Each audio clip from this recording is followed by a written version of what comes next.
Welcome back to the Catch with Daniel from Danco Vision. G'day, mate. How are you? Hi, Danco. Actually, let's do this, eh? That's Very better. good, thank you. Mate, welcome. Thanks for the warm welcome From with cold beer. with a warm welcome with cold beer. Well, it's summer and it's bloody hot.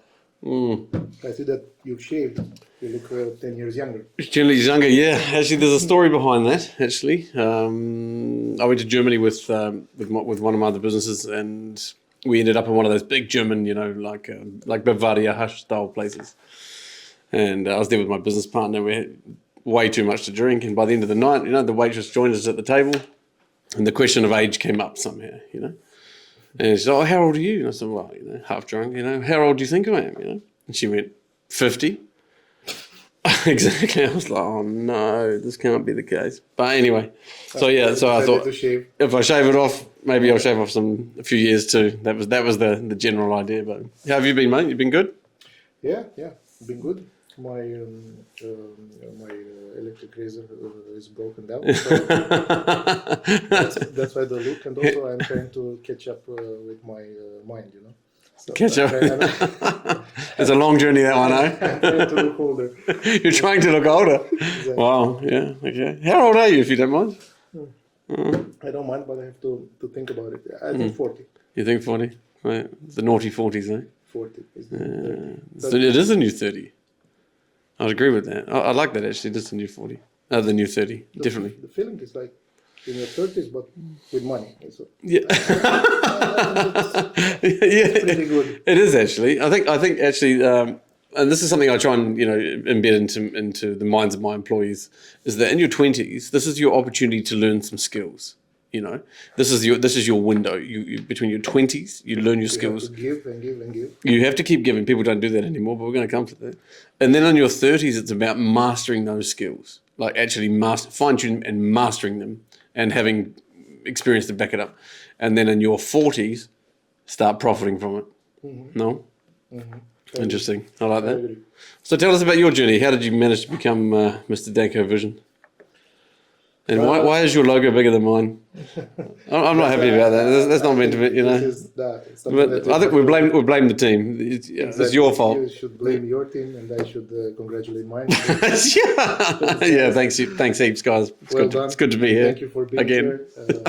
This is going to run out pretty fast. Yeah, we'll be asking for more in a minute. Need you around. Yeah. So Danco Vision is a very old story. Basically, we've celebrated 18 years of existence on the Romanian market. Mate, good for you. This year? We started in 2006. Okay, well, I bet it was a bit different back then, eh? It was. We didn't even have the... No Facebook? No Facebook, social media. No social media at all. Google at its beginnings, nobody was doing SEO but us. Google was 2003, no? Maybe, yeah. I think, yeah. When the two founders launched, yeah. But yeah, in 2006, I think we were among the first agencies that was not only creating websites but also optimizing them for search engines. So that's how we actually started. This was your trajectory. Exactly. I found a niche. I found a need, and this was it. What made you think of that? I was into this industry. Because that's almost 20 years ago now. Far longer. So you would have been, what, 22, yeah? You would have been 22. Yeah. Far out. Mate, good for you. I studied in Polytechnic University. Here in Bucharest? Yeah. Computer science in English. And English. So I know a lot of... His English should be better, really, if that's... Calculus and algebra terms in English, but I forgot the Maybe forget the day-to-day stuff, eh? Yeah. And then I was passionate about this industry. So I started. My first employee was my brother. Everybody does. Get the ones you can afford. Yeah. Yeah, the ones who are willing to do it for free. Exactly. Yeah. So imagine if I was 22, how old was he? He was 16. So 16. Well, he's 16, your brother. Yeah. He would do that for free all day long, I guess. Exactly. Far out. Yeah. And step by step, we're here now. And here it will take me a lot more time to explain. Yeah, well, actually, that was actually going to be my next question. Actually, where is here? Because, 2024, I'm sure the attention span of your average customer is about, a tenth of what it was 20 years ago, if not less than a tenth, or more than a tenth even. How is it now competing? Now, you're a digital agency predominantly, right? Yeah. Predominantly. You do everything else too, but your core... Shifted focus, let's say, and focused more on digital marketing with a 360 perspective in 2016. Up until that point, we were more just web design, web development, and SEO. So now, according to the numbers, I would say that we're in the top 3 digital marketing agencies in Romania. Numbers in terms of revenue? In terms of revenue, EBITDA. Client base. Oof. Yeah. Ooh. Yeah. Very nice. You must have done something right. Don't know what it is, don't ask me, because... Yeah. Good employees, no? Of course. So I think it's important to say that we have clients still with us since 2006. After 18 years. Can you name one of them? That would be comfortable. Yes. I can name El Studio. El Studio is a chain of beauty parlors, beauty salons. Okay. Nationwide, local? Bucharest. Only. Okay. They started in 2007, right after I started the agency, and they had one. Now they're up to 20. We helped them grow. They've helped us grow. So it's actually, I'm not sure, but across the businesses that I have, in some of them it's definitely quite predominant, but it feels like there are less and less people who are interested in onboarding with a company and taking a journey together. Rather, it's more so, what can you do for me? Exactly. It's more for as little as humanly possible. Yeah, it's more practical. It's not about the emotions and the feelings, but it's what can you do for me now? Yeah, now. And then we'll see. Better or worse? I think it's worse for us. It's not better, definitely, because we're the kind of company that likes to experience this journey together with the client. So we need long-term clients, and we like getting involved in their businesses and focusing on their bottom line, not just providing best effort service. Yeah, we in one of our companies we have a business lead generation company. I think that's how we actually met. Actually, the first time you actually hired Eric to the top. Yeah. And we in your case no, because we're still working together all these years later. But in many cases, it's exactly the same. It's like when they purchase the lead, they basically expect the deal. So we explain. So this is an intro. Here's the client. All you have to do is sit down. He knows who you are, why you're here, and waiting for you to sell him your product or service. He's waiting for you. He's here, and he's here. Here he is. Go. And everyone's just expecting the deal, Okay. Now see, so no, don't tell me you're expecting the same thing. The name of the podcast catch. I would want the same thing from a company like yours. Sure, come this way. We've got all this money for you randomly. Apparently, as clients, we think a little bit differently than as 100% as the supplier. Yeah, I think that applies to all business, though. No. Yeah.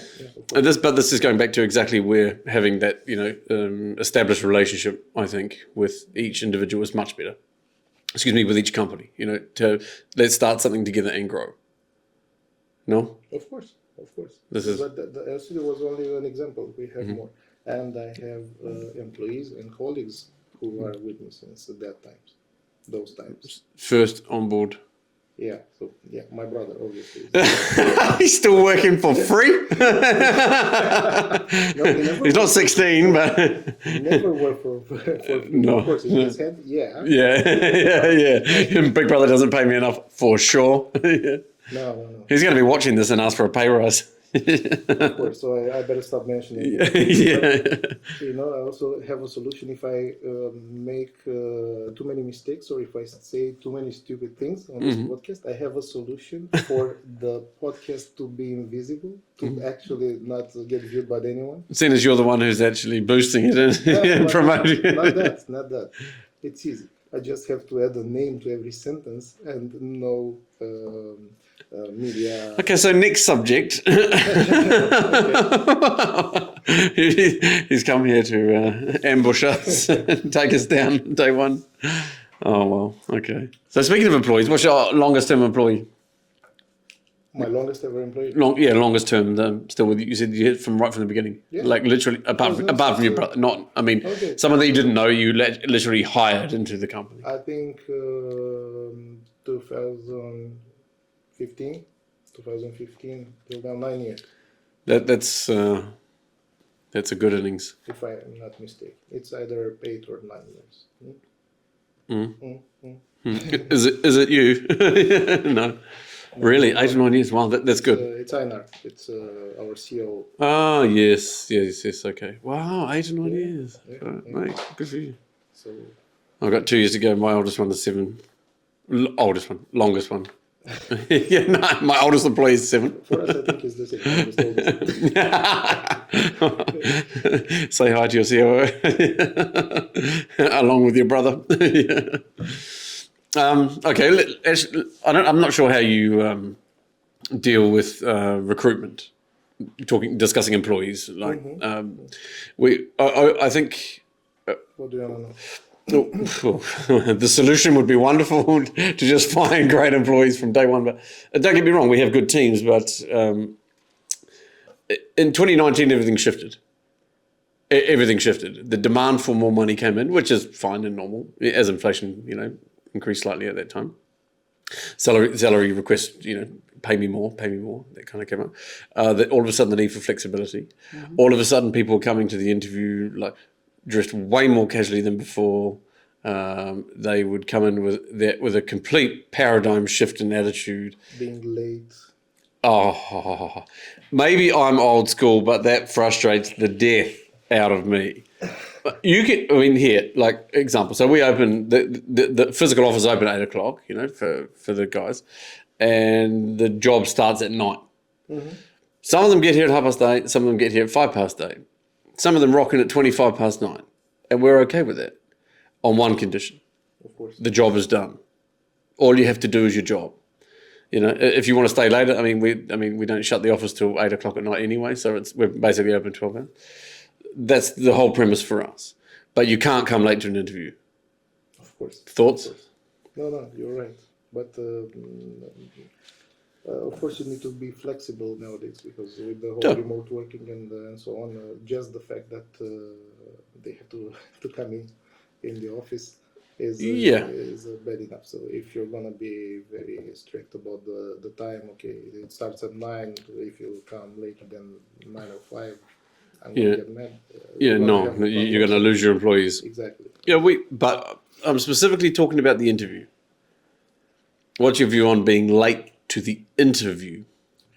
Okay, so understanding the job is flexible, half hybrid. We advertise this flexible work schedule, hybrid, work from home, depending on which job role they have and which company we have. Do they have this type of freedom? But so, of course, for lengthy period of time, I was involved in all the interviews and.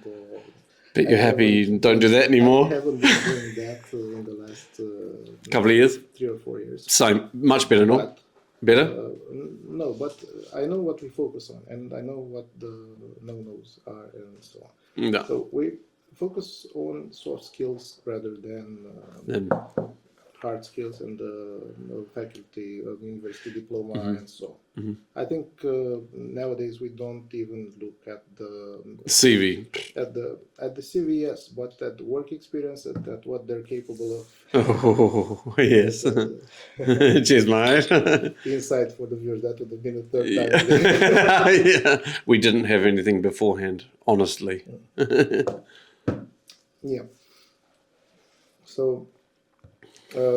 Going back to this, being on time is one of the things we look at. Being serious, being flexible, having your own opinions is important, but will you be willing to adjust if proven wrong at some point? Willingness to accept feedback. And, these are very very important factors. Yeah, this is more important than knowing every formula in Excel. Exactly. Yeah. Exactly. Okay. Yeah, no, that makes sense. That makes sense. Yeah, we don't mind the flexible schedule, but maybe I'm a little bit old-fashioned, but or maybe a little bit rigid. At an interview, you have to be on time. For me, for the interview, if you're a couple minutes late, no big deal, you know. But if you're 25 minutes late, Yeah, you're right. you're inconveniencing everybody. You know, the management that has blocked their time to sit down and meet with you. Same thing if it's online. We've grown to be a lot more tolerant. You know.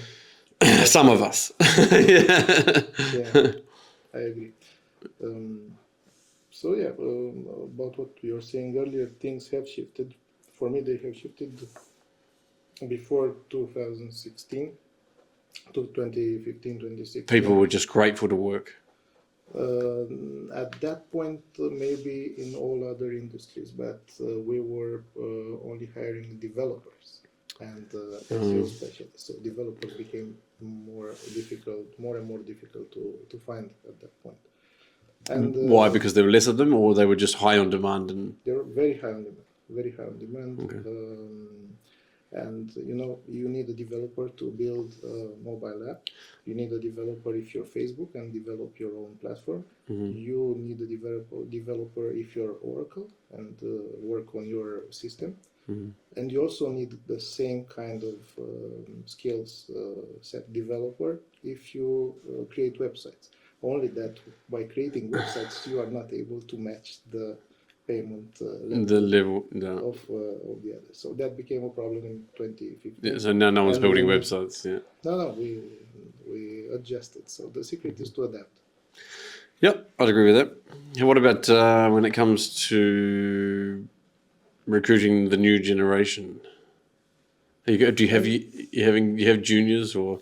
Of course. Yeah. What's the youngest one you got? I think 19. Really? 19. Yeah. 19. Wow. Girl, guy. And it's a guy. His name is Mihai. Mihai. Right? Yeah. God bless I Mihai. wanted to make sure that she was thinking about the same guy. Same guy. Yeah. Well, yeah, so He was, despite his age, he's a wonderful asset to the team. Good. That's good. What about please? Yeah, no, I'm very open to the new generation. I have always been. Somehow I connect with them, so they don't see me as the big bad boss. Yeah, the old guy in the office. And so on. Like the patron. To play a lot. Yeah. I'm serious about business. I'm serious about revenue, about clients, providing the right quality and communication. But then I like also playing. So play a lot of FIFA, play golf. Yeah, you're a golfer. Wait. Trying to be. Trying to be. Where are you playing? Where are you playing? Bulgaria? No. There's actually a club here in Snagov. In Snagov, okay. Is this new? 2 years old. 2 years old, okay. Yes, I remember forever there was never any golf. I mean, golf didn't exist here in the last 20 years, basically. When I first came. This goes back to my past, where for a couple of years I've lived in Rome. Okay. So Rome is full of golf courses. Yeah. Golfing, so. Is it true that like you see in the American movies, that big business is done on the golf course? It's true. I haven't. I haven't successfully done it, but apparently it's true. Why would they be lying? Yeah, well, the Americans lie? Never. No. We love you, America. Yeah. No, nothing. Nothing yet. Hasn't happened yet. No. Working on it. No. Exactly. Yeah. In progress, but everything in business at this level is about social skills and networking. I'm sure you know. Yes. I remember learning years ago.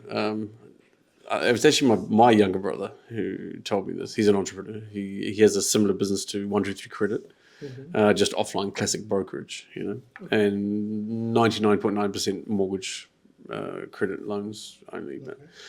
But he did teach me, if you are not networking, you're not working. That's what he told me. If you're not networking, yeah. That's, And then I thought, shit, do I have to go out drinking with all these people now? And here we are 20 years later, finding just a better excuse to do it. But exactly. The podcast. yeah, we'll have a podcast. We'll have some drinks. We'll bring some people in. It'll be great. Yeah. I imagine this is the new age media, no different, or the podcast is the continuation of the talk shows, TV talk shows. Mm-hmm.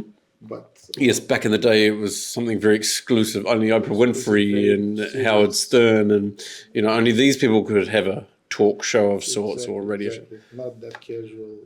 So. Yeah, they were probably censored for language they can use. I mean, you couldn't say fuck or I can say it in English. Yeah, the Romanian community will love it too. Yeah.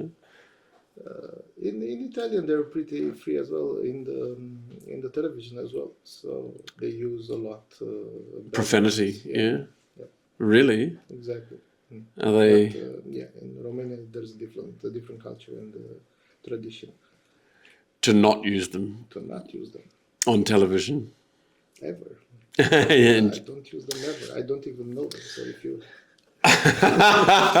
Because we believe that. We believe that. In New Zealand, I remember in New Zealand it was exactly the same. I don't remember specifically the first time someone said fuck on TV, but I remember that all of it was bigger than Will Smith's slap. Bigger than Will Smith's slap. The Oscars. Mate, that was priceless. It was nice. Sorry. Was it real? Do you think it was real? Do you think it was intentional? Because he was laughing until he turned around and looked at his wife, no? Yeah. He was laughing until he turned around. All of a sudden, the missus is pissed. I should act like a man. No? Exactly. That's the effect of, I won't say women, that's the effect of love. So. The effect of love. They're not even together anymore. I know. How could you be the person like that? In front of the world. The most viewed show. Mate, yes, you have every celebrity under the sun in the same roof. Well, not every single one of them, obviously, but many. Yeah. Ooh, yeah. Well, anyway, let's go back. Let's go back to Danco. Sure. Avatar. Can we get a top up? Can we get a top up? Thank you. What about advertising casinos? What's the moral dilemma there? There's a moral issue with this that's been floating around lately. Why would you ask me that? Well, I mean, see that? We want to see if we can catch him out. I have to give a little bit of context here. Okay, so that's probably where most people have failed, actually. Because sorry to cut you off again, but it's unethical. Okay. But no one says why. A little bit of context about ourselves and why this question may apply to us. Okay. So we have achieved excellency in a lot of areas of digital marketing, like SEO, performance marketing, like social media, like web development, and so on. But and we provide all of these services to all industries. But we have three predominant industries that we work on. That you specialize in, or just have more experience in? We have more experience in these industries. Okay. One of them is gambling, but not the actual offline gambling. So only iGaming. Online gambling. Okay, such as like one of the Superbet or Stanley Bet or one of these types of business. Yeah, but not the brick and mortar. Online, blackjack. So the expertise is still in online, in digital marketing. Okay, good. The second one is real estate, where we have a lot of clients in this area, and the third one. What? Well, I'm waiting for you to. I'm just wondering if you're avoiding my question about. The third one is finance. Can you work there and work with? You mean banks? Banks and non-financial institutions. Okay, F&A, yeah. Exactly. Okay, regarding of course, there's fine line here, and you have to be very responsible of how you promote things, and you have to choose your partners wisely. So we actually You mean actually choose the correct client, yeah? choose the clients. We actually choose the clients. When it comes to online gambling, we don't sell ourselves. We don't want to create marketing campaigns for these type of clients. Only if we know them, only by recommendation, and only if we know that they have social responsibility. Okay, so And they respect certain not norms. only the law, but more than that, because the legislation is actually very specific. Okay. But some What of does them it state? prefer to go around it, and that's an issue. For us, For you, yes, this is a good thing. That of course. not that they go around it with the fact that you reject them if they do. So how would an online casino company go around the law? I don't know. Let me give you an example. So, Sure. for example, they have a responsible gaming requirement that tells them that if a player wants to cancel their account, they are supposed to cancel the account instantly, yeah. and not allow that player to reinstate it. Not allow the player to reinstate it. So if they decide, look, I have a gambling problem. A certain time frame goes by, and so on. So there are several conditions, but the platforms don't usually. The service here is a bit slack. I apologize for that.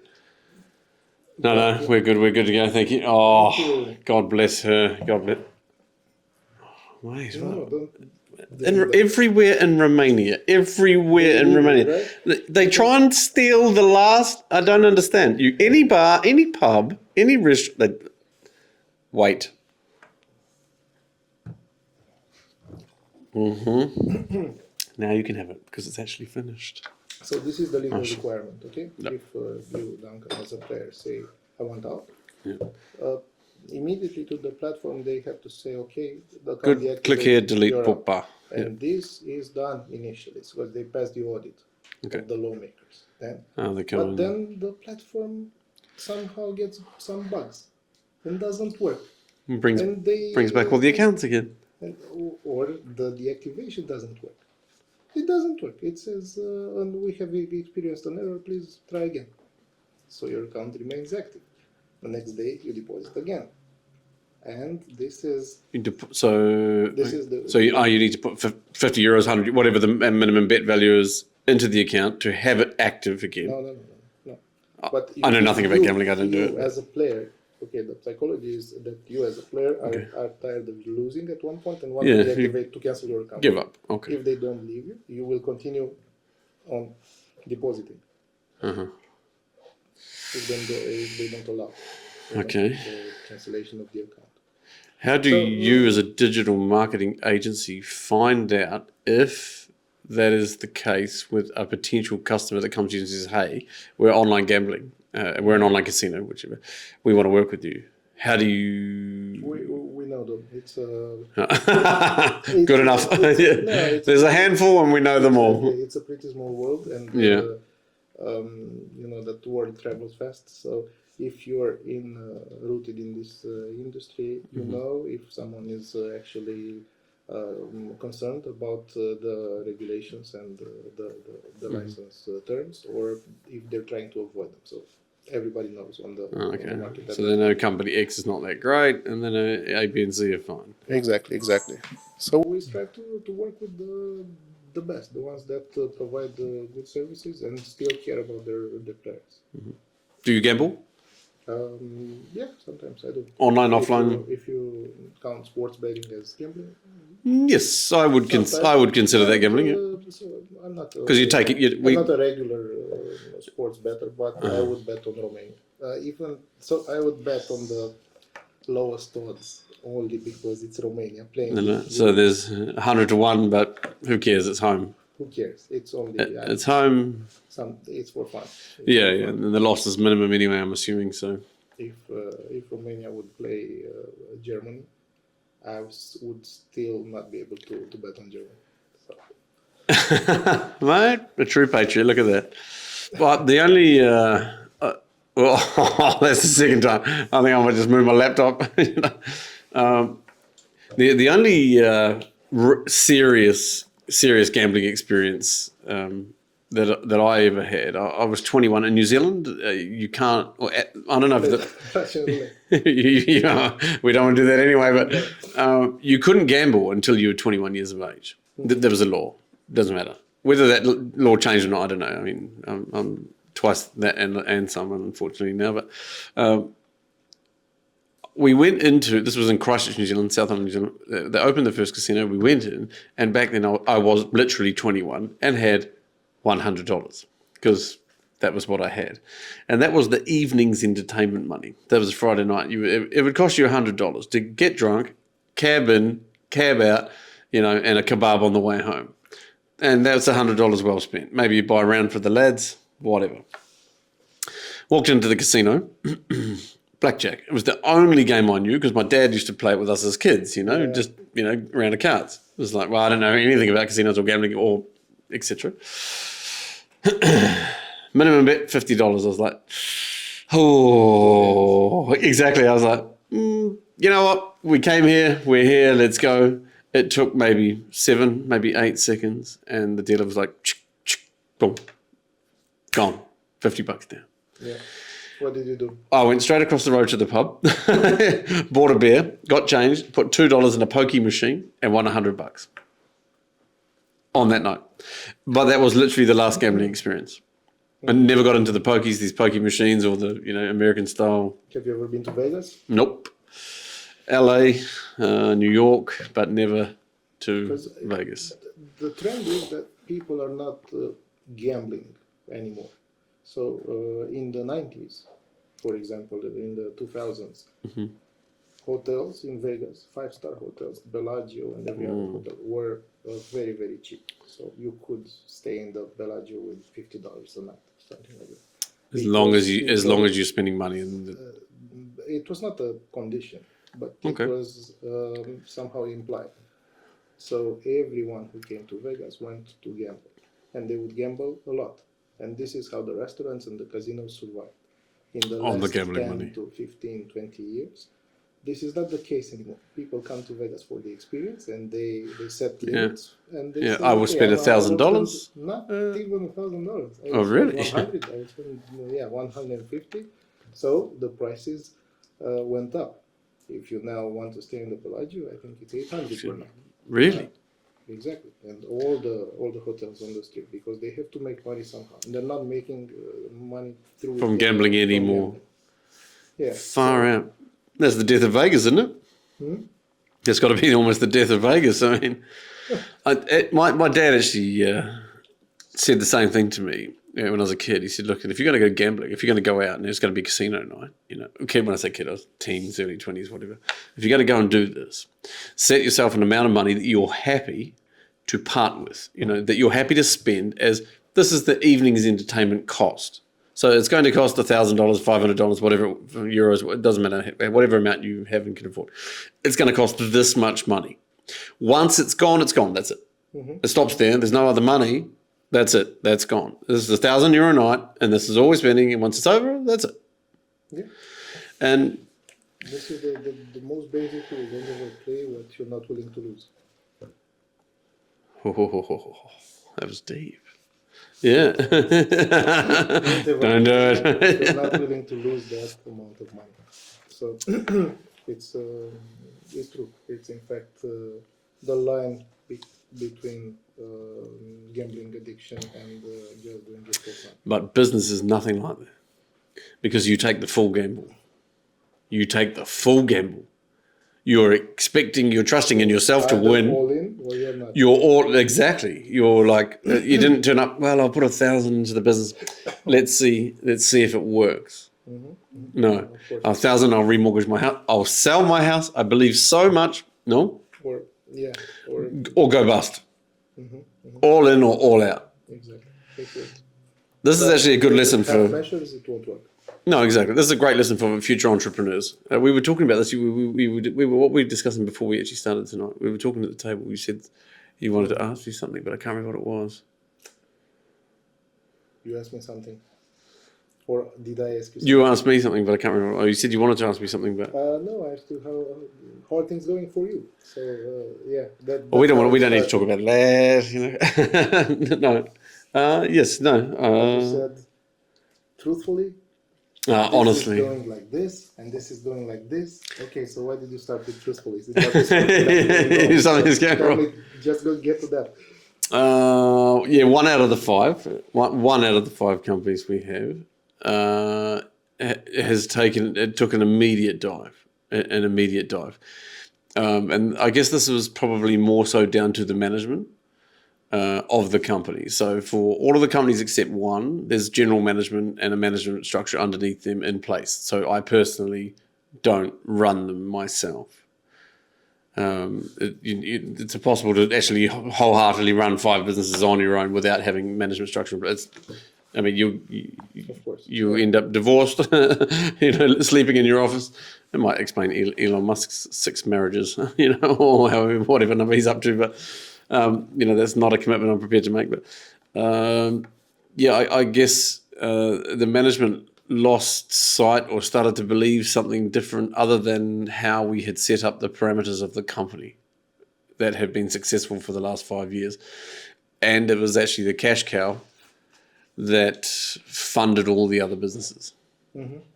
Yeah. No, the other ones are fine. They're growing, and the trajectory looks amazing, specifically for one of them. But that took a it's still good, for VC, for venture capital. Okay.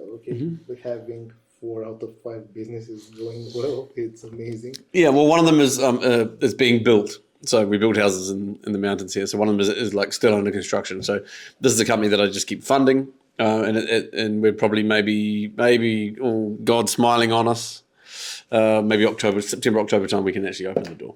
Mm-hmm. If not, then we'll most likely get slumbered due to winter and have to postpone that till March, April next year. If that's the case, then that's the case. There's with construction in Romania, the amount of obstacles that you face that you do not foresee, mm-hmm. that your architect doesn't foresee, who creates all the plans, even they don't see that. So be aware. But yes, the management. I've always been a big believer in the skill set that I have. If I need someone to do the job that I can do, have done, in this case, this one company that funded everything, I used to run that myself. If this individual can perform the task at 70% of what I could do it at, hire them, onboard them immediately, because they can then take over. I think 70% is a lot to ask for. You think it's too much to ask for? I think it's too much. It works on the other 4. Well, 3 because I run one of them myself. But it actually does work in the others. I don't think I disagree. Actually, I'm disagreeing with him. I'm not, mate. Drink your beer. Kind of manager, or the kind of give it to me. I've got CEO, like similar to how Becali is. Going about style or FCSB. Give it to me. Let's hear it. I've just been likened to Bacardi. I'm not going to jail, man. I'm not buying football teams either. He's hiring managers, coaches. Yeah. Who think controls all the... Him. Yes. I run the management. Somehow. I run the management too. Yes, but I don't look. I know who he is. I know his house on the main boulevard. I don't know. I know he funded a €500,000 electricity bill in one of the sectors of Bucharest. I don't know, 5-10 years ago, whatever that was. I'm sure that was a nice PR stunt. I know he went to jail for a few years. His management style I know nothing about, and I don't watch football because I come from New Zealand, rugby. But I want to have multiple businesses. I want to retire by the time I'm 50. This is my personal goal. My parents did it at 52. I have to beat them by a couple of years, and they're multi-millionaires, in their own right, and from entrepreneurship, from working hard, and we come from the type of culture where, unlike Romania, they never give you money.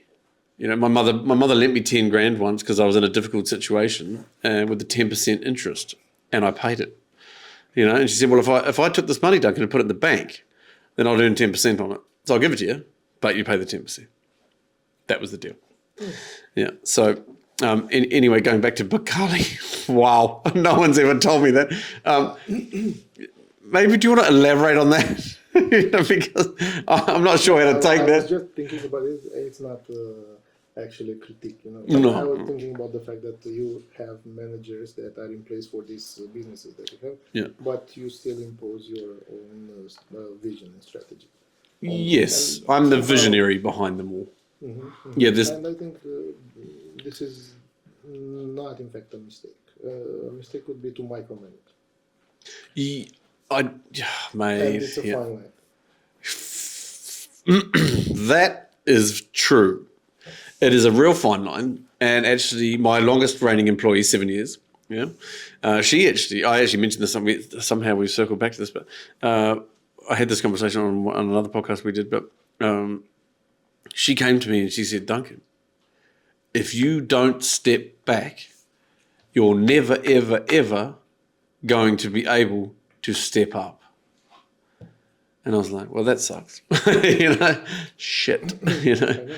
So now I don't care how much the toilet paper costs. Is there coffee? I don't give a shit how much it costs.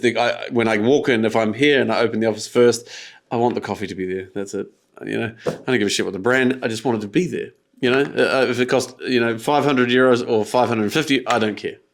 I no longer care about these things. And you're right, because micromanagement actually it shifts your entire focus to all the wrong things. It is a real fine line. And once you're in it, it's very difficult to get out. That's the problem. It's the hardest step, Yes, I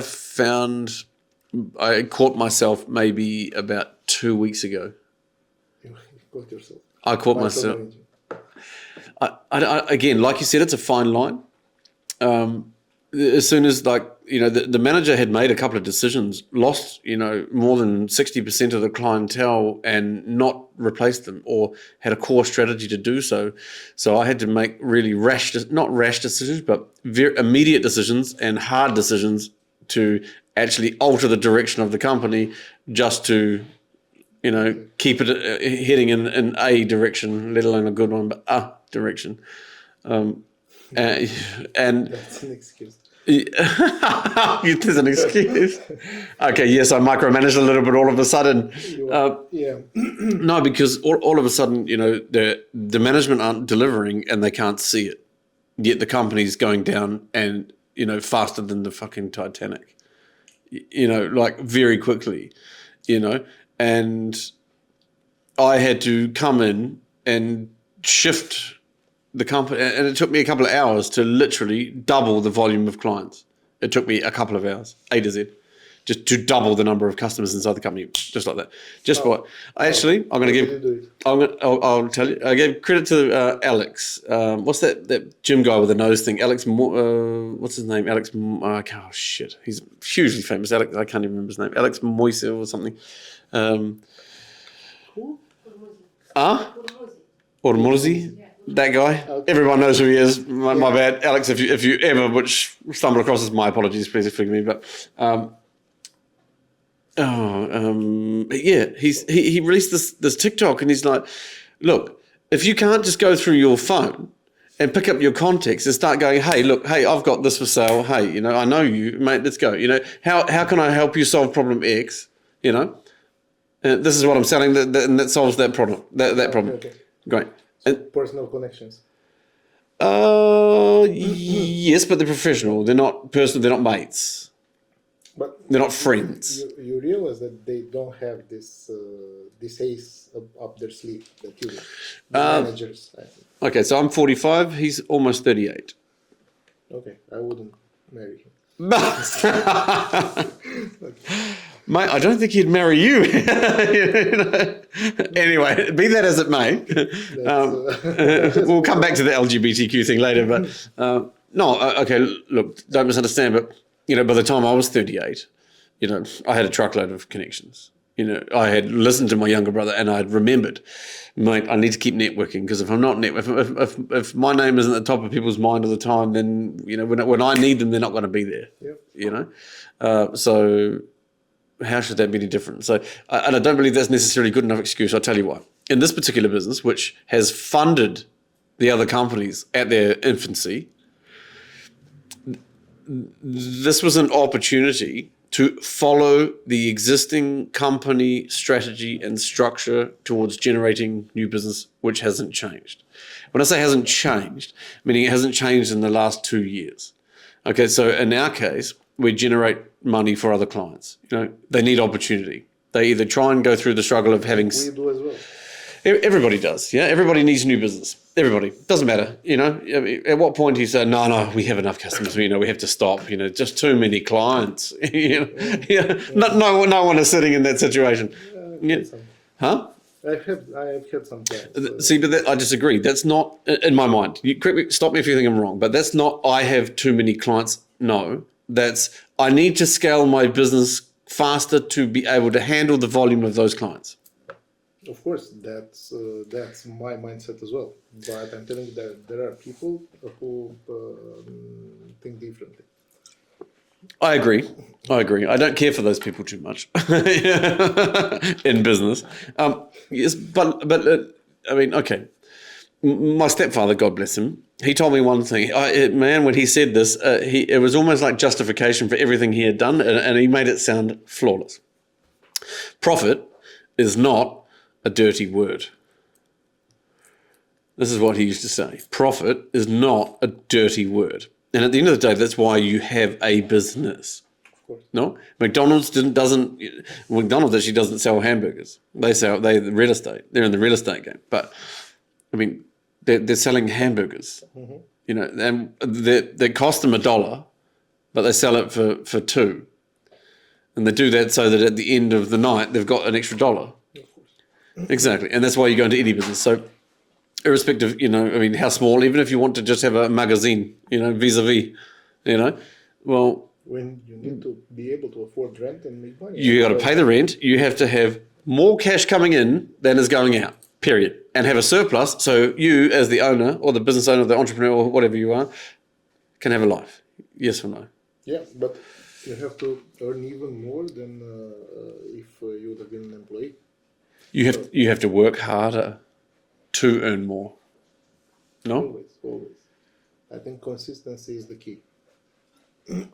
How do you cope with that? Because in my situation, when other people can very quickly determine my mindset and my mood if they try and bury one of my businesses. You know? I think for us, 18 years is self-explanatory. We're more consistent than that. It's difficult to conceive. What do you mean? What business or relationship do you know that lasts for 18 years? What business relationship? Business or personal relationship. Well, my parents, my mother and her husband are still married. It's a solid 25 years. They had this supervision. They're actually the happiest couple I've ever met. But yes, that's very rare. Very rare. I'll give you credit for that. That is. So in businesses is the same, because you have to keep providing value for your clients such that they would need your services. You have to find the right balance between gaining money but still being able to be affordable. Mm-hmm.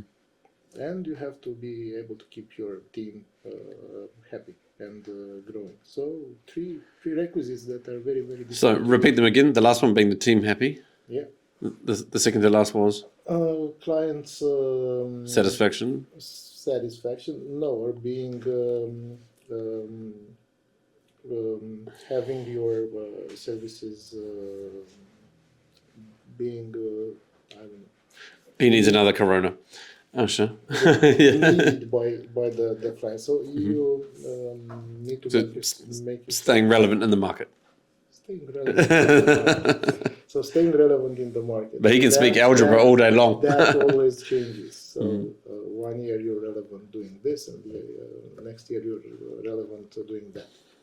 So we've in 2021, I think we've started doing NFT business and metaverse. The NFT metaverse marketing. that was so on.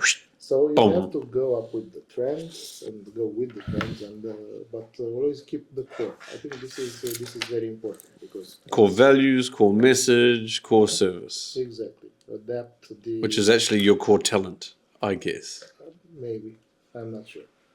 I'm trying to follow Eminescu, one of our The Romanian poet. greatest, Yeah. greatest poets. Which What are you following from him?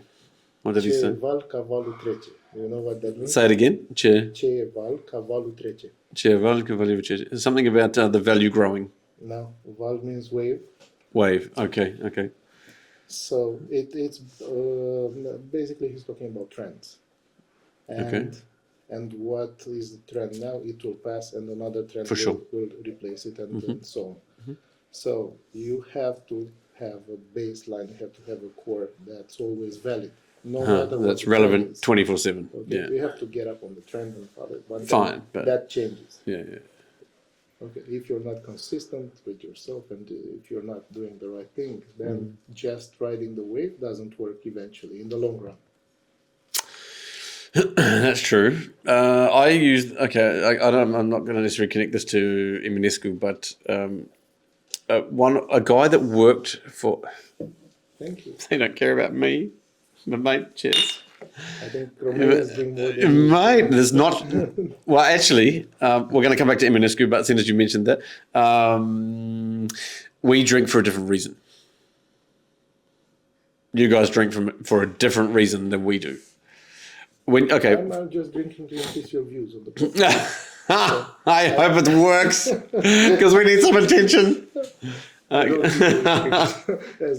He's actually the best and the worst guest that I've had at the same time. I'm a little bit conflicted, but no, New Zealanders, we're called Kiwis, but New Zealanders, Aussies, and the Brits, and possibly Americans, but I don't want to include them because I don't know enough about their drinking culture to include them, or have spent enough time there. The other countries I have, and sorry for the Canadians, but you are too polite. We drink to get drunk. We drink to get drunk. We want to go out on Friday night, get drunk, and fight. This is actually our objective. This is shit, and the English culture is the same, except football. For us it's a bit of rugby. I mean, for them it's more hooliganism. But if you go out in London, actually, sorry, no, maybe not so much London because it's a bit more cosmopolitan. But if you go into England, and you go to Essex or Surrey or one of these local cities, let's say, counties, exactly, then you are going to see that. I used to live in Scotland and it was the same thing, exactly the same thing. I worked in a nightclub there. It was the second largest club. I was like 21 at the time. My dad's from there. I was traveling, looking around, finding yourself journey, blah blah blah, as you do when you're 21. And same thing. They wouldn't let us leave individually from the club. All staff, there were 400 employees, had to leave the club at the same time for safety purposes. Oh, okay. And this is the culture, so we drink. I'm guessing you find Bucharest a very safe place. I love Romania. Mate, Bucharest is unreal. Yeah. I've never experienced anything like it. I think statistically it's the safest capital city in Europe. I think statistically, I think it is, and I think Romania would probably be ticking the same box countrywide in Europe, or definitely up there in the top. I can't quote this stat because I don't have it, but it is unbelievably safe. In New Zealand, so my girlfriend, I'll call her, I'll finish work, whatever, it's 11 o'clock at night, I'll call her, and she's out walking the dog. I was like, what the fuck are you doing? You're walking the dog. It's 11 o'clock at night. And she's like, what? And then I think, oh yeah, this is not New Zealand. If you did that in New Zealand, you would most likely end up in, you'd be afraid, so you wouldn't do it anyway if you're a female. Yeah.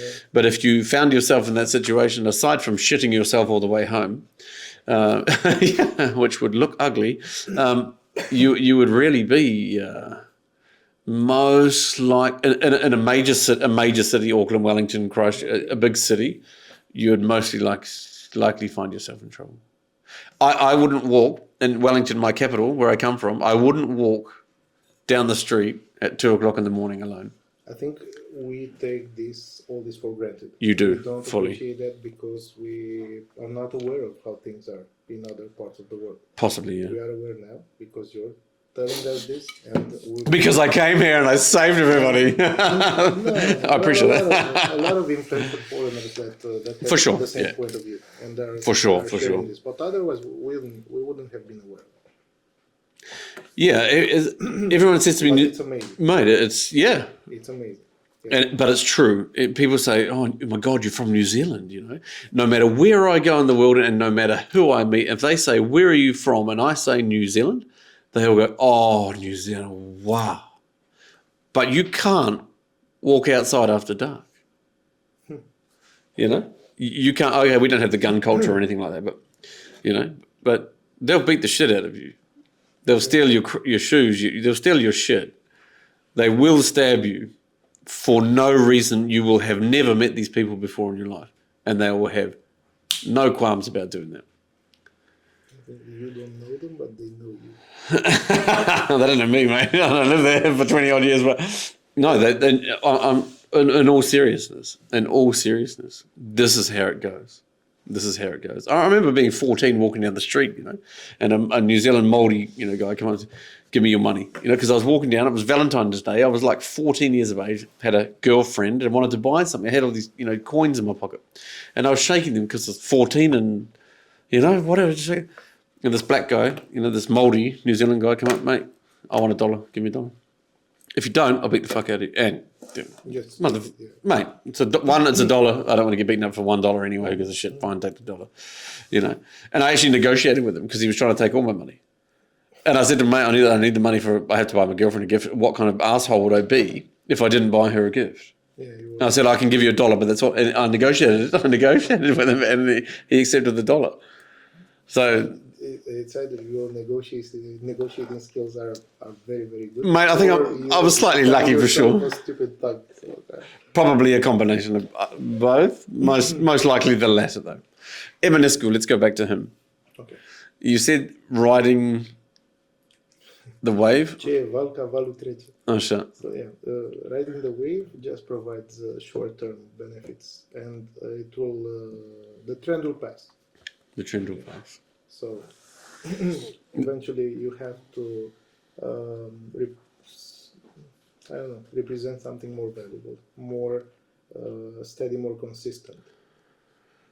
Okay. No, I understand. I've seen in my 18 years of Danco Vision, I've seen a lot of interacted with a lot of people and business owners and businesses. Okay? I'm sure, yeah. So I've seen the kind of businesses that hop on a trend and here today, gone tomorrow. Very profitable for the first 3 to 6 months, and then they disappear like they never were. So do you remember the trend with Kendama? Kendama. The other This is one. not the guy that does this. Is that it's a game with Kendama? I've never heard. With the wooden thing and the ball and the fidget spinner. Do you know the fidget spinner? Yeah, the Chinese finger the 3 ball bearings. They're basically bearings inside a piece of plastic. When that came out, a bunch of people created online shops. They were buying them from China or from Agonu, Russia. Yeah. Yes, another place, yeah. And they were selling like thousands of pieces a day. They made a lot of money, but that wasn't a business. No, it was just a quick... I actually met a guy who sold those things, the little finger spinners or whatever they're called. This is... Fidget spinner. Fidget spinner. I don't know what the word means, fidget. I can only understand why a child would play with it. I can't understand. I mean, it's not even a stress ball. Have you tried it? Yeah, one of our clients actually bought us a handful of them. And I was like, "Oh, that's a bit 4 years ago." For a minute, you put the thing down. It's like, "Oh, that was pointless." But I had a customer actually years and years and years ago in the degeneration business. We did a different service job from him. He would literally, yes. Let's give the client some love. This is Software One. They are actually a great company. great company, Software So One. let me see- Dragos, we love Let you. me see you putting this down. Simple. Dragos, I do love you, but I can't use that. Anyway, Thank you. yeah, very nice. Yes, I can't believe I even have one in my office. That's great. And I lost my train of... yes, this guy. So he has a web shop, e-shop, exactly as you described. And he would see those things and buy and then boom. But he was also very clever. So he would catch on to all the trends. Today he's selling spinners. The next day he's selling a glove for pet owners to brush the fur. That is a strategy in itself. Exactly. Okay, always go for what's in the market. Yeah. Always go for the trend, but be adaptable. Change the trend and adapt. If you stick to one thing, then you're dead. Yes, I agree. But that's what going back to the core. The reason I asked you about the wave again is this guy that worked when I was 18, 19, I started washing cars for my stepfather. My stepfather had 3. Still do it. I I still wash my car, yeah. Well, now I pay someone to do it. Actually, the self-car washing was actually quite cool. I quite like that. It's algebra, you know. a trend, yeah. Yeah, it's better than the spalatoria when it comes to the outside of the car. For me, I like it. It's better. Yeah, I like it. Yeah, Never use it. never used it. Try it. I mean, I have a very unique car, and I like it to be very clean. And I would rather be the one doing it. Also, maybe otherwise professional grooming. But this guy that worked. He was a car salesman. Yeah, so he worked on the yard for my stepfather, and he said to me, "Oh, she's trying to rob me. Don't steal my last drop. It's not fair. I know it's Romanian, but don't do it." She's not. She's Romanian. Yeah, Honest. an honest Romanian. And She is, and beautiful. Oh, all Romanian women are beautiful. Okay, almost all Romanian women are beautiful. Okay, more than 50% of the Romanian women are beautiful. Is that fair? Okay, cool. This guy, he worked for my stepfather while I was washing cars, and this guy would sell like 2 or 3 cars a day. So this is you have to consider this is close to 30 years ago. Yeah, 27 years ago. And this guy was making $350 commission off every car. No salary. So he was getting paid $1,000 a day on average. He's shifting 3 or 4 cars a day, 2 or 3 cars a day, whatever it was. Probably an average of around about 3 cars a day. He was putting my stepfather in a position where he had to go back to Japan more frequently to buy more vehicles to fill the yard. So this guy would sell them. What a bad position to be in, right? Yeah, horrible, nasty, horrible. And I said to him, I was like, why don't you have your own car yard? I mean, everyone else here, is selling 1 car every couple of days. You're selling 3, 4 a day. I'm sure you wouldn't have asked this question now. I was 18. Exactly. 18, 19, washing How about cars. now? But I remember this story because of what you just said about Ionescu. And he said, it's much easier to ride somebody else's wave than create your own. Of course. True. I wish I had listened. Car seller and the philosopher. Mate, yeah, 2 in 1. Should buy it, come on down. $9.95. He was worth his money. Yeah. No, he truly was earning his money. I didn't actually understand what that meant until I'd already had a few businesses under my belt. Okay. And I don't know. I guess I'm not sure. You tell me. As an entrepreneur, do you have a problem with authority? What do you mean? That's a yes. That is a solid yes right there. What do you mean problem with authority? Me? No, okay. I hate it when someone tells me, you can't do that. You're not allowed. You can't. It's not possible. Yes. I hate it too, but I have to comply. You have to comply. I have 2 more points and I'm going to lose my driver's license for parking in the same place and getting a fine every week. So Okay, well, right. so I don't like people telling me what to do, and I don't like. Okay, I'm not talking about the I don't parking. like So where are you parking the car? Where the fuck are you parking following it? absurd rules, Okay. But at some point you have to. Okay, let's go to the car park. I'm interested about. So you're about to lose your driver's license for car parking. Exactly. So the stupidest way to lose your car license, you could drink, you could speed, but to lose your car license because you're accumulating too much points, Okay. parking fines. But where are you parking? In a normal spot, which No one's parking in a normal spot that gets fined so much that they almost lose their driver's license. No. okay. You don't want to say clearly exactly where you're parking. But I stopped. Okay. You got two points to go. Oh, maybe I'll just park. Because they have a 6-month expiration date, so once the first ones expire, I start parking again. So. Okay. But going back to business, what about problem with authority in business? Do you mean in the interaction with the employees? Or? No, look, okay, for an example, yeah? So when I was an employee, many moons ago, if the boss said jump, then, okay, the natural question is, okay, yes, exactly. How high, sir? And if you don't want to do that, it's because you actually don't care about your job and especially back then, you would be fired on the spot. There's no, we have to give you 20 days.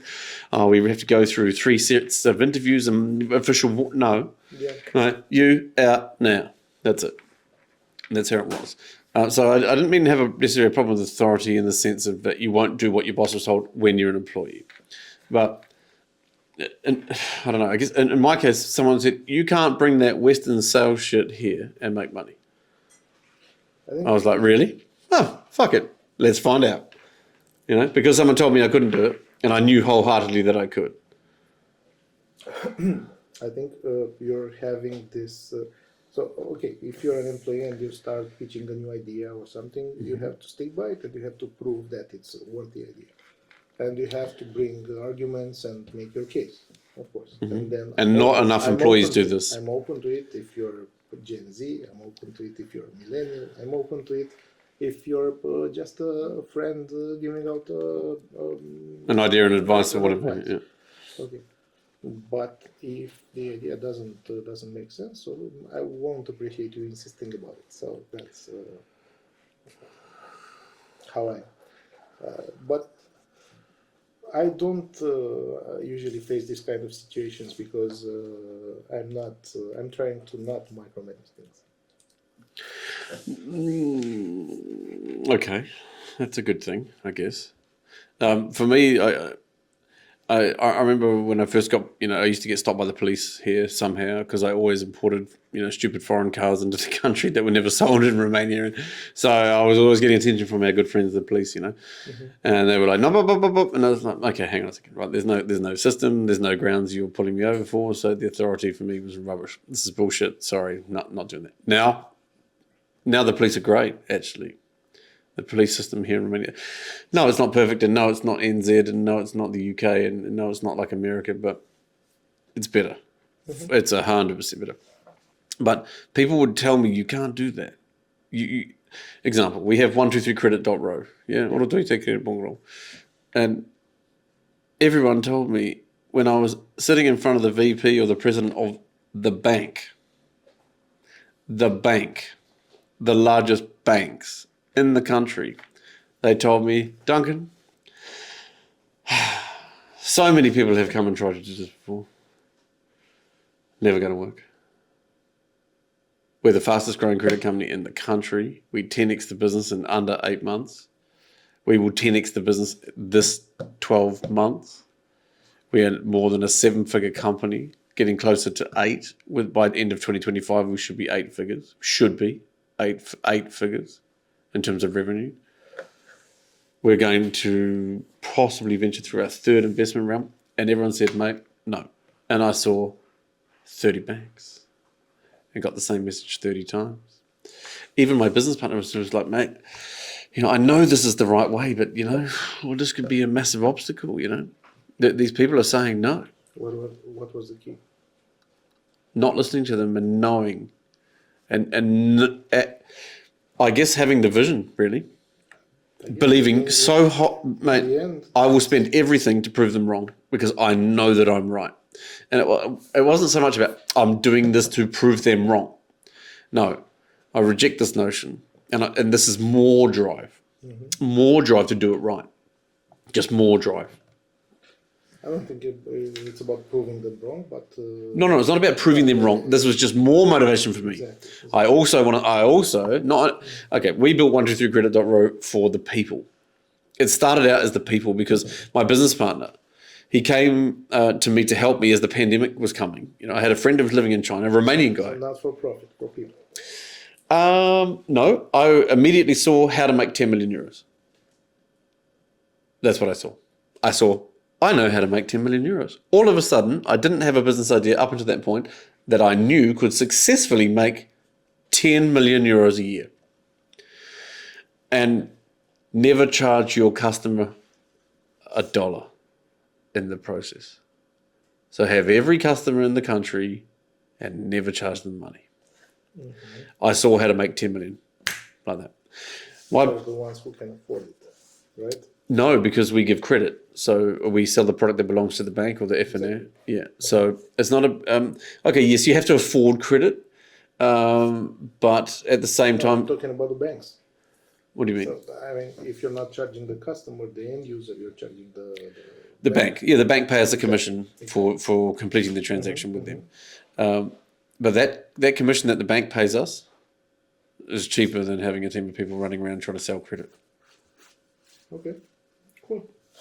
And it works pretty well, But again, going back to the problem with authority more so than the business, you can't do it. It's not possible. Please. I listen to people. So I listen. But if it's something that I strongly believe in, then I won't. But usually, 90% of the cases, I listen. I like to surround myself with competent people. Mm-hmm. And not sure why he's here, but I like. But I guess that's a compliment. That's for the beer. You said you called me and you got 25 Coronas in the fridge. Well, all right, that'll do. I mean, it is Wednesday. Why not? Yeah. Exactly. So Florin Ionescu bailed out. And Ionescu bailed out. Don't have anyone. Then can't help me. Elon isn't answering his phone tonight. Exactly. And Becali says I'm too much and I don't want to hang out with another Becali. Mate, God bless you. I shall. So usually what I do is within Danco Vision, for example, I like just giving people some space to express their ideas and to even try them before expressing my authority, before acting on it. So I'm open, even if I don't see at the beginning initially the value or I don't see what they're seeing. I'm open to the idea that the generation is different, that people might be looking for something else. So, okay, let's give it a try. They're the next round of clients. Exactly. The next round of clients. Another entrepreneur, the who doesn't matter so much, but told me something. He said, Duncan, you need listen, which is exactly what you already do, which is great. So full credit. And it's something I definitely adopted over the years. It took me a while because I really wanted to voice my opinion. I thought my way was the better, and I wanted, ego problem, whatever, And he said, listen, mate, you've got all the people around you that work for you in your company, and they all want to say something, but your opinion is more important. He said, look, but you own the company. Said, so by default, your opinion will be the one that counts at the end, meaning when the final decision is made, it's going to be you that makes it. Yeah? Don't you want to empower all your people to have a voice first? Listen to every single one of them and say nothing and be the last guy to speak. He said this will help you in a couple of different ways. Number one, your employees will value you more because you're appearing to value them more. You're letting them talk and they have a voice and they feel like they can express themselves. Appearing being the key word. Exactly. Yeah, Okay. yes, but no, he said in the mind of the employee, you're giving them the freedom to talk and voice their opinion, which is very important for the mindset of the employee. They need to feel they have this, this opportunity. He said, and then second of all, you get to hear 10 different ways or 5 different ways or however many people sitting in the room, however many opinions about the subject before you add your own, which means, one, maybe somebody else voiced the same opinion as you. Maybe somebody came up with a better idea. Maybe someone addressed something that you didn't even think about. And then if you speak last, then all of a sudden, you're going to be the smartest guy in the room because you let everyone else do it first. And it was a tough pill to swallow because I just, I wanted to talk a lot, but but the business has changed. Like they started to change during this process. Let the people talk. Yeah, let the people express themselves. Let the people express themselves. Express. In actions. Okay, so let's talk about people expressing themselves. Yeah, because we seem to have found ourselves in a cultural shift. Where people really do want to express themselves. How many genders are there? How many they want to be? I'm not sure. I'm very practical in my line of work. So You can do the job. If you don't do the job, you don't work here. This kind of disputes, I think you're talking about with binary, non-binary, and so on. What does that even mean? So I don't know, but I think that it's variety is the secret source to innovation somehow. And I think you can and you must take points of view and opinions from everyone in order to be relevant to everyone. That was a very vague. That was a vague statement that basically said nothing. You just have to. I mean, yes. Exactly. Yeah, that's a skill. It feels like a trend, to fit into the whole LGBTQ thing. It feels like a trend at the moment. You don't have to fit in it. You have to No. adapt it. Well, I definitely don't fit in it. Although last Friday, but we're not talking about that now. No, in all seriousness, it feels a bit, as you mentioned earlier before we started, this is something that's definitely coming more or driven more so from the Western culture. Okay. More so than. When did I mention that? Was I? 10 minutes off the record. Yes, you were off the record. I'm going to catch him now. See, we might have just caught him. Yeah. I can't finish the podcast until I catch him, so I'm trying really hard to catch him. Yeah, but no, I mean, the trend is coming from the Western culture. So but I didn't say that's a good or bad thing. Nice recovery. Yeah, I don't know.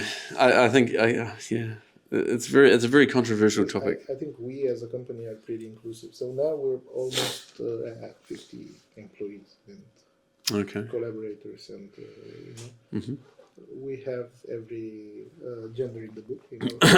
Yeah. We have all 87 of them. What? All 87 of them. 87. I don't know. That's the last number I heard, but I think it's past the hundreds. I think that's accurate. Let's find out how many genders, how many registered. He said 87. More. I'd see. Yeah. Okay. So. Look, don't get me wrong. I have my own opinion about this. What is? My opinion. Let me see if it's similar to Becali's opinion. Thank you. Man, I'm doing something wrong.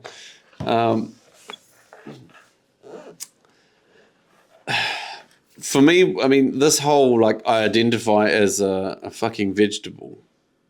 Right, I mean, this kind... we're going next. We're going. further than Well, I'm going to bounce back to gender. I'm going to circle back there, but this whole hey, I choose to identify as a man when I'm a woman.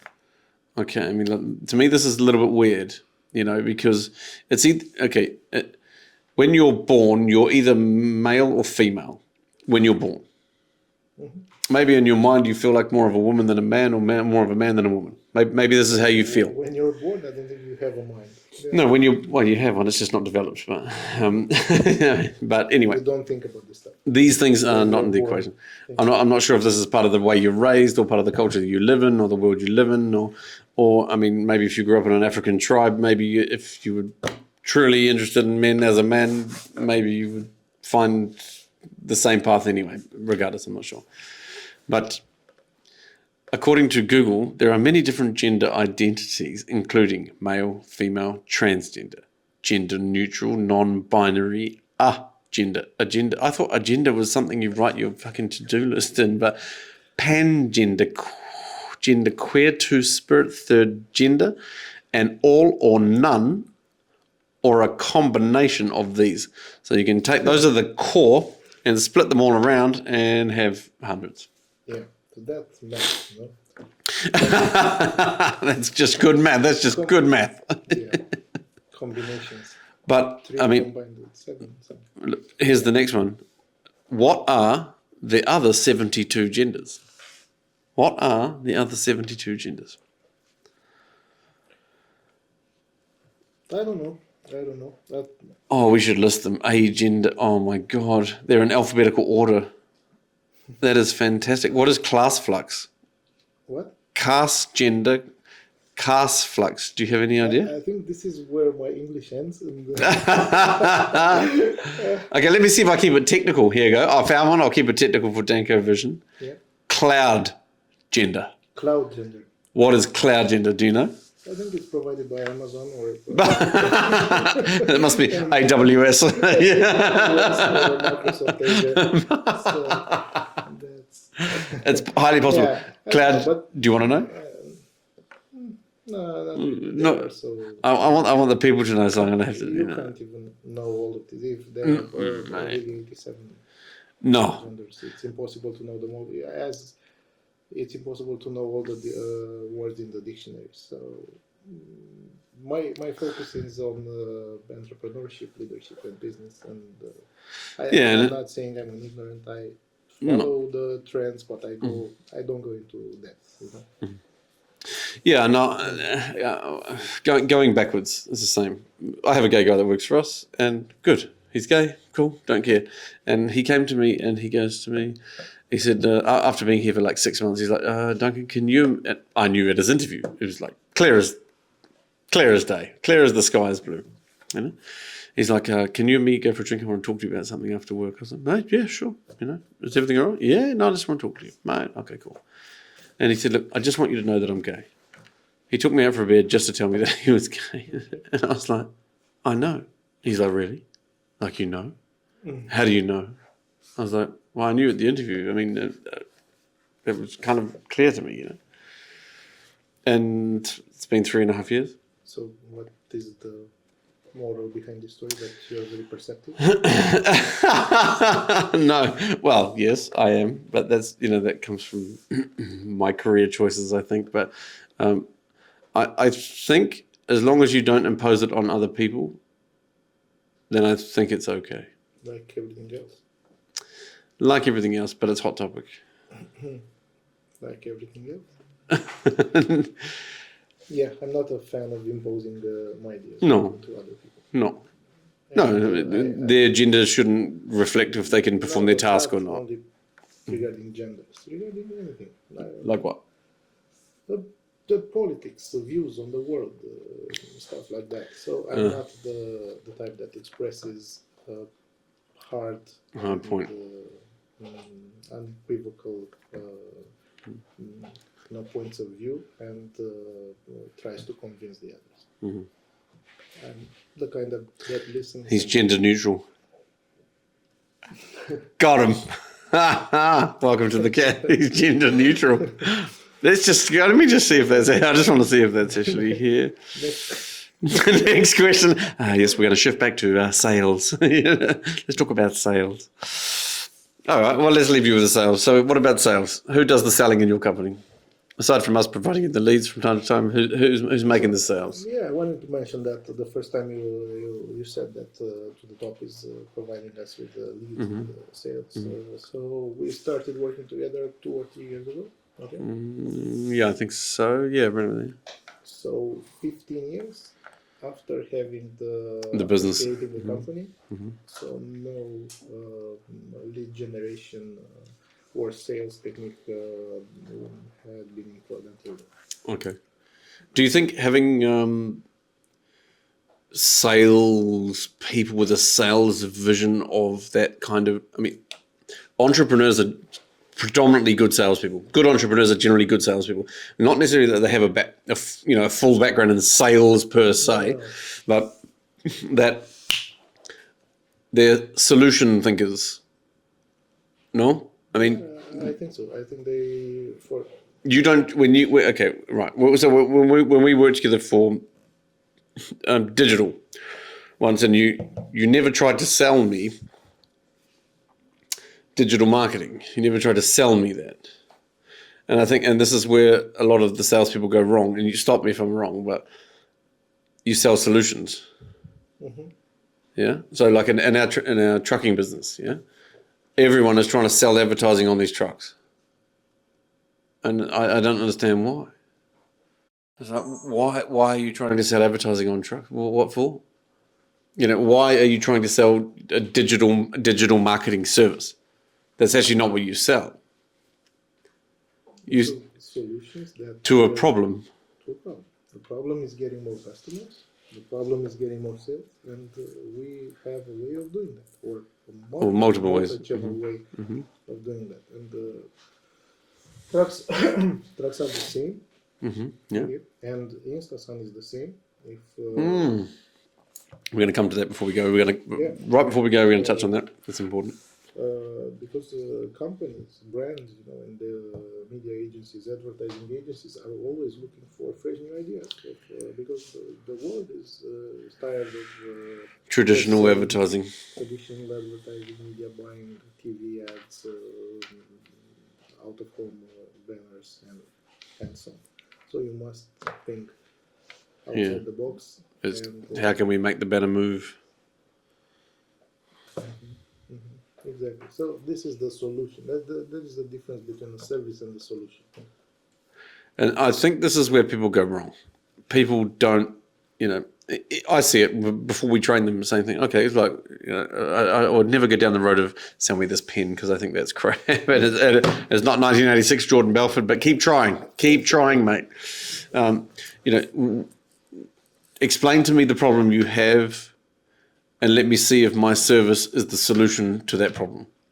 If it turns out that solution, or my service is the solution to your problem, do you care how much it costs? Within reason. Do you care? No, of course not. Of course not. And right there. I know your point. You must always look at the value. Not the money. Exactly. Yeah. And I've learned that, and even though it's difficult to persuade some customers which are used to, I don't know, they've been working since 2020 with a freelancer, paying them 200 euros a month. 800 euros per month, but having sales of 100,000 euros per month. Jesus, can I hire that guy? I need to hire them. No, because the actual point is that if they were willing to pay 5,000 instead of 800, they wouldn't be selling 100,000 per month, but they would be selling 150, 100 or 200,000 per month. But for them, it's too much.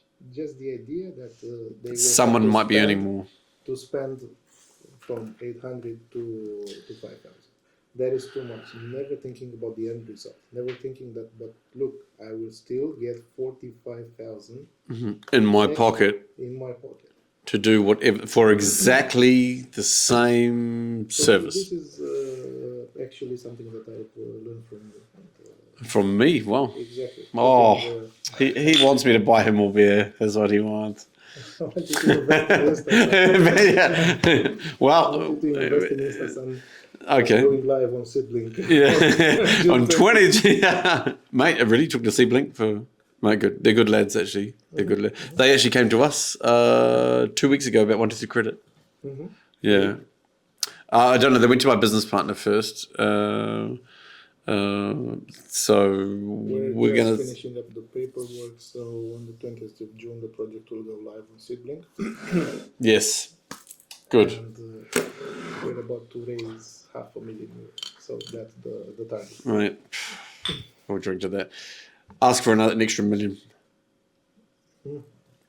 When we got our first, our second round, our first series, I guess it's almost, Series A, basically Series A, with a good cap table, €3 million. I started asking for 500,000. Yeah, but that's seed. Then Series A is a totally different thing. No, seed was 100,000. Oh, really? Yeah, seed round was 100 grand. Our Series A was 3 million. And I was like, look, I need 500,000 to $1 million, to position us in the market. And he's like, why don't you just ask for 2? I was like, well, and I didn't have an answer. I was like, good, we'll ask for 2. Sounds great, And then he came and said, I've got a handful of people that want to talk to you, and I think if we do this right, that's going to be 3 million. We could position it like this. We just give this percentage. We'll make him give us this Exactly. 3 million. Ask for more than $500,000, and you will get it. Because, right, let's talk about your business quickly before we go, because I actually like this business. I think it will most likely end up, done right, how people sunscreen on the beach. Because having to rub your missus, as much as you enjoy doing that, it's fine. But it's fine when you're. If you could just do it like that with the person you like. Yeah. So all those Tinder dates that just don't pan out, and you find yourself on the beach rubbing up some ugly dude, and it's. We need that. Hasha. For your viewers. Can I just before I go? Can I? Because it's not fair. It's not fair. To catch up. I want to catch up. So That's fantastic. I love it. For viewers, what InstaSun is an innovative concept that we have invented and patented and registered as a trademark. And it's a device that sprays, pulverizes sun lotion on beachgoers on the beach. So it's placed on beaches. The people have to simply choose between SPF protection, 30, 50, 100, whatever. After sun, just pay with their phone, with their credit card. The tap and go, basically. Yeah, wireless payments, and then. God bless you.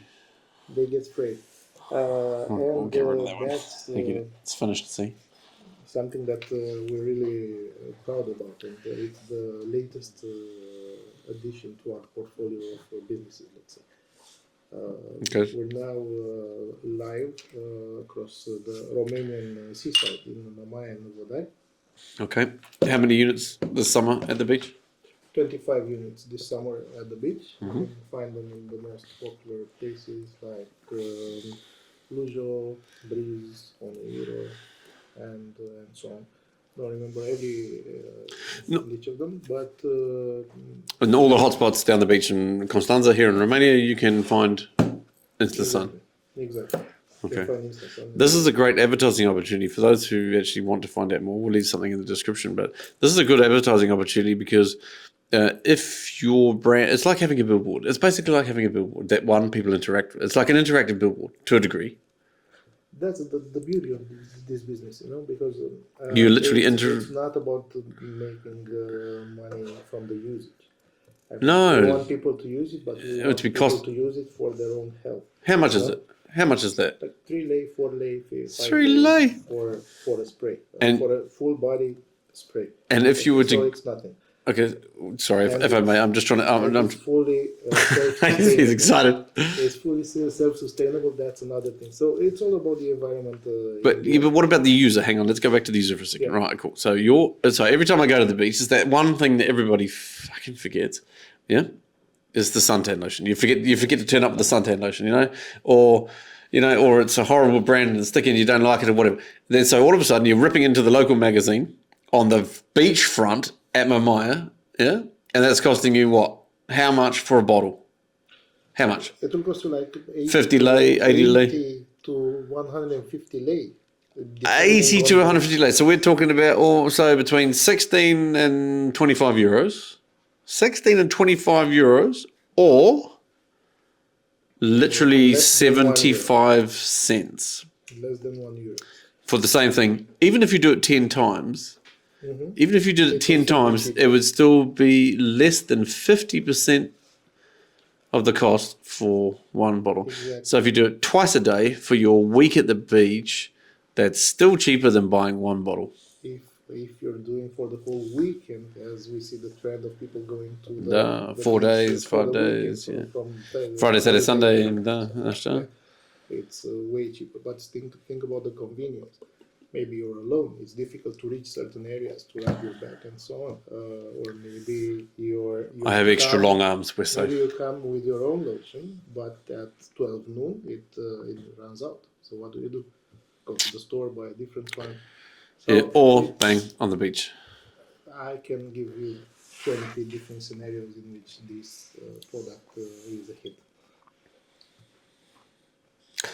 I like it. I like it a lot, actually. Thank you. I think feel the same way. I'm glad about that. I'm glad about that.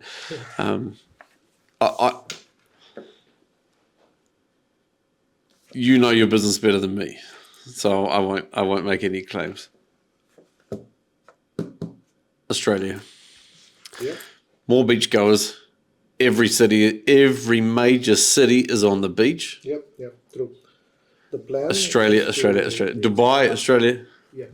So Romania is just a pilot market for us because we're Romanians. So And whole yeah, the thing purchasing is power is a Romanian. little bit lower, but it's a fantastic entry The point. whole shareholder team is Romanian, so we're trying it now.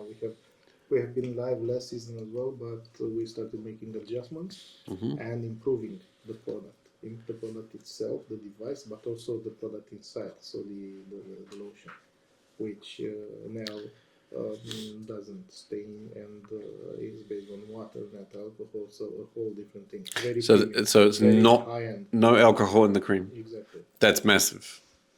You pay 80 lei for alcohol that you put on your body. You don't even get pissed. There's no getting drunk involved, which is Not getting shit. drunk. I mean- Exactly. So in our business plan, in fact, the next location is Dubai. The next market is Dubai. So October 2024, we're going live in Dubai with at least 100 units, and April 2025, Italy. That's the plan. And it is Where? plan Where in Italy? Where? the whole coast of the Mediterranean. Amalfi Coast, could be around there. Everywhere. Everywhere. We have people working on partnerships with the beaches. I want to say yes, Australia again and Dubai, because every day is summer. Exactly. Even in winter, it's summer. That would really be amazing, but it's a long journey, and there Step are by a step, lot yeah.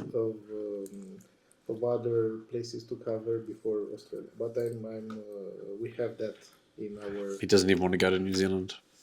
Yeah, of course. I think These gender neutral people, I don't it know. would be amazing. Yeah. Mate, well, I wish you the absolute best of luck. I actually think that's, as I'm sure you do, you meet heaps of entrepreneurs, heaps of business owners, and you hear hundreds of different ideas over the course of a couple of years. But I think that's a no-brainer.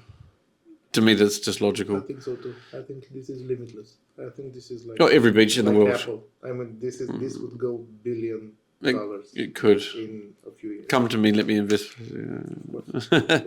I think they will go. Mate, well, on that note, I want to thank you very much for coming. Danco Vision. Get a tan. Sun. Insta Sun. Insta Sun. Okay, we're gonna leave that Insta Sun. Your website, your Insta, we're gonna put all that. Instasan.eu or instasan.eu on Instagram. That's going to appear on the screen. We're going to ask them to do that after this, but Thank you. it'll look like it's happening real time. Thank It's you going to be for the amazing. beers as well. Yes, and thank you for the beers, mate, and thank you for coming, mate.